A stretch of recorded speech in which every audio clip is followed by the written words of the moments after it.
শেখ হাসিনা ও তার বোন শেখ রেহানার পরিবারের বাড়িগুলো ৫ আগস্ট ভাঙচুর করা হয়, সেভাবেই পড়ে আছে।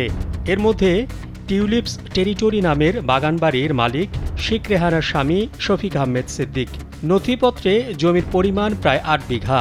সেখানে একটি ডুপ্লেক্স বাড়ি ও কয়েকটি টিনের ঘর রয়েছে।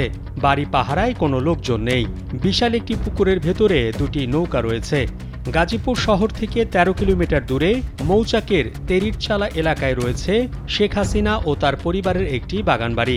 স্থানীয় ভূমি কার্যালয় সূত্র জানায়, ১৯৭০ সালের দিকে স্থানীয় এক ব্যক্তি শেখ মুজিবুর রহমানের নামে এ জমি লিখে দিয়েছিলেন।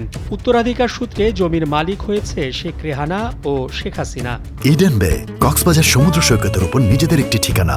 মাত্র ৫ লাখ টাকায় আপনিও হয়ে যেতে পারেন এই হোটেলের মালিক। গাজীপুর মহানগরের ফাউকাল এলাকায় রয়েছে আরেকটি বাগানবাড়ি। স্থানীয় মানুষজন ডাক্তার বাড়ি হিসেবে চেনেন, তবে নথিপত্রে বাড়ির মালিক তারিক আহমেদ সিদ্দিক। এছাড়া মহানগরীর বাঙ্গালগাছ এলাকায় রয়েছে আরেকটি বাংলো বাড়ি, নাম বাগান বিলাস। বাড়িটির ফটকে শফিক সিদ্দিকের নাম লেখা, যিনি তারিক সিদ্দিকের ভাই। তবে ভূমি অফিসে খোঁজ নিয়ে জানা যায়, বাড়ির ৭৮ শতক জমির নামজারি হয়েছে তারিক সিদ্দিকের নামে।